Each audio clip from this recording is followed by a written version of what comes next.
Sorry to interrupt this great video, but please remember to like and subscribe. Thank you. Now back to the video.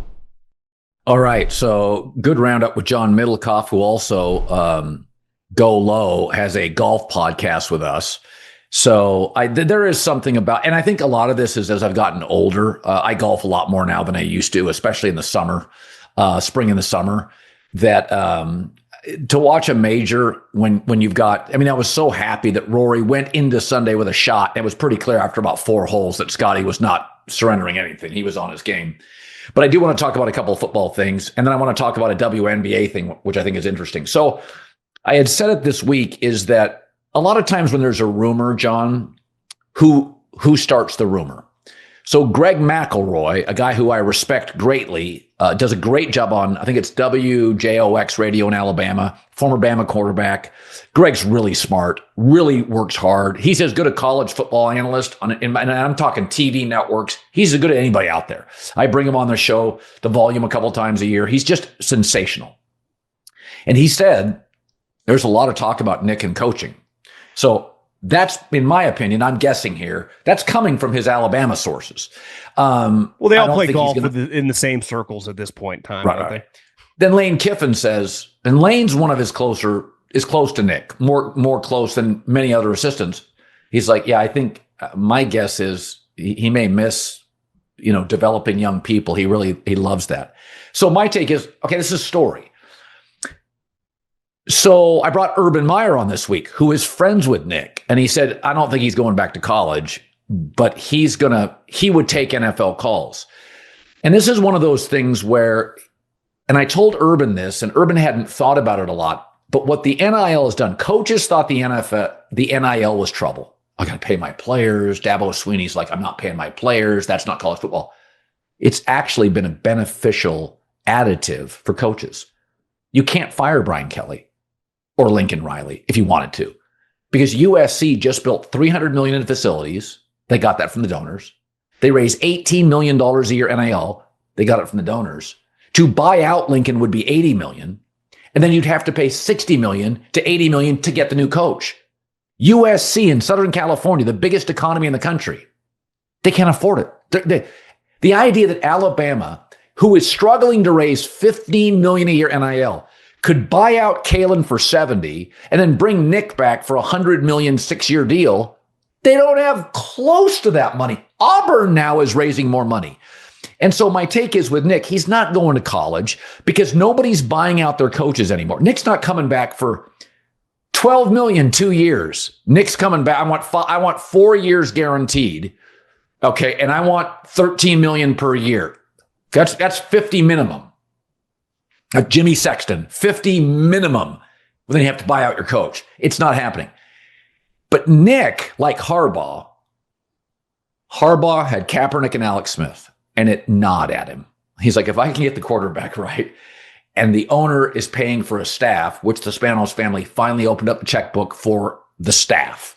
Big, Jesse Minter, Greg Roman, that's an expensive staff. They're paying a lot, yeah.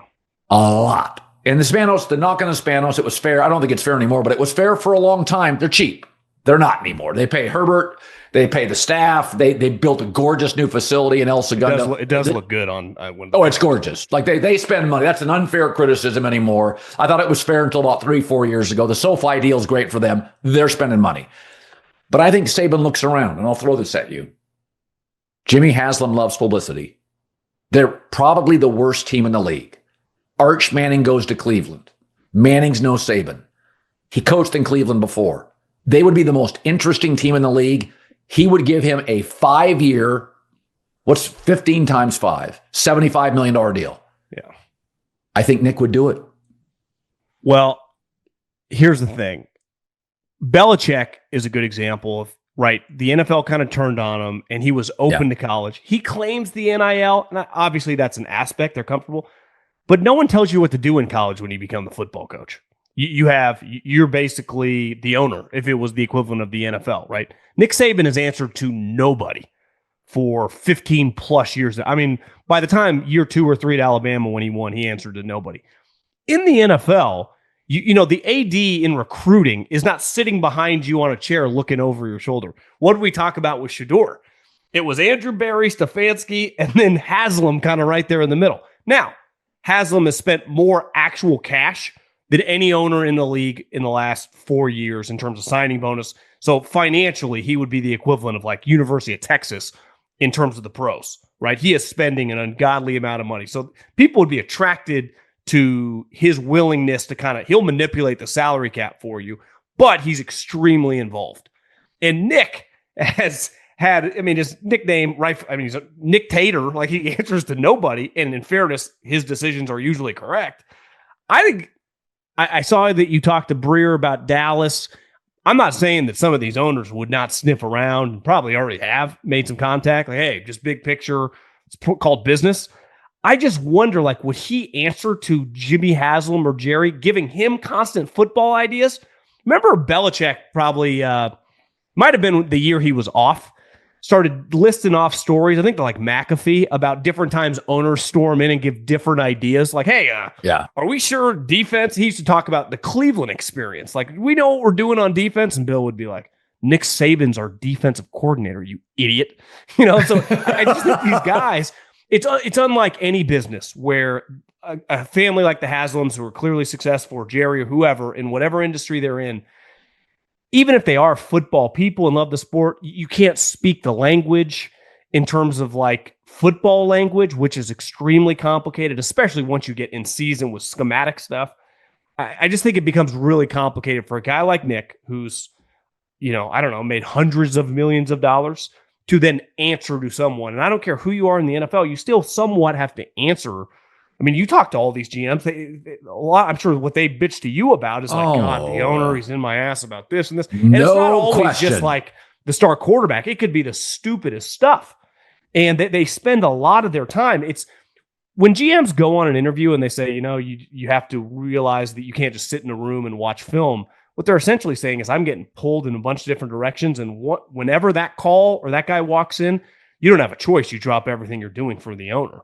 So, and that Jimmy Haslam's extremely involved. But I'm with you. Nick Saban, Jimmy Haslam, 2000, what year are we in? 25? So that would be like January of 2026. Sign me up. Now, we got a long way to go. Right. I think Saban would be more realistic than like Arch Manning. I'm excited as anybody. But like, he's played 2 games. So I know.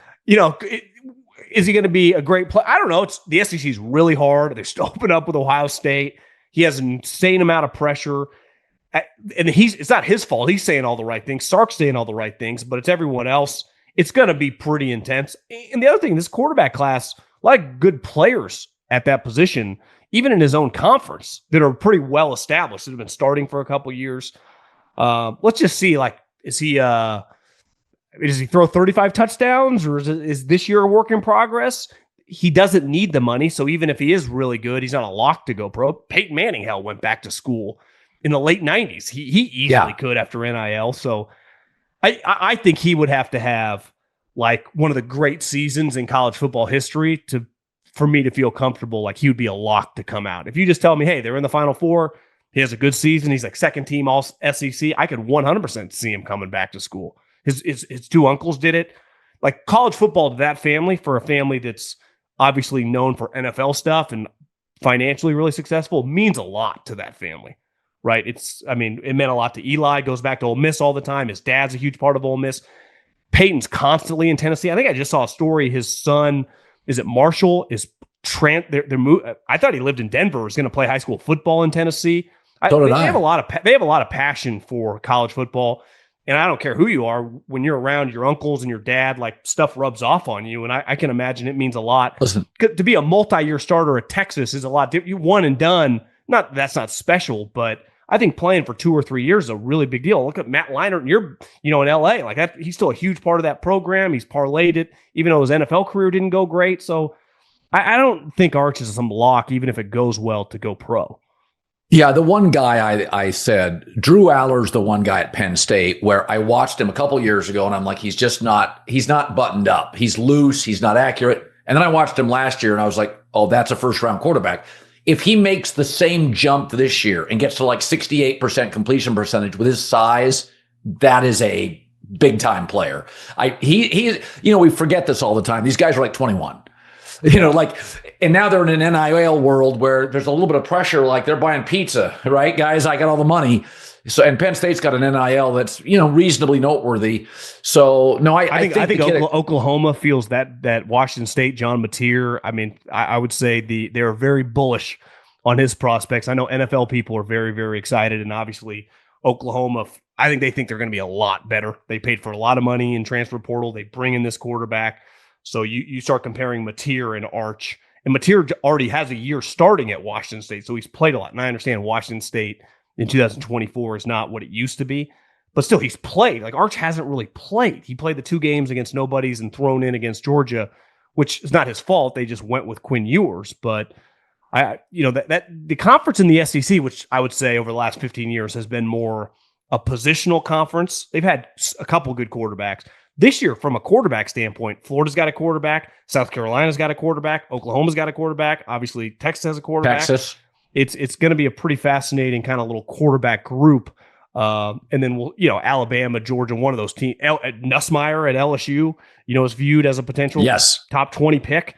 So it's a pretty good quarterback conference this year, and we know they always got defensive linemen, skill guys, DBs.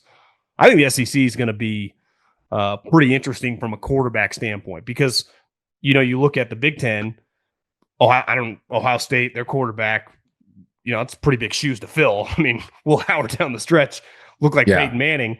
Obviously, Michigan paid the kid $20 million or whatever. It's difficult. So it's going to be fascinating to see. Now their talent on those teams will be okay, but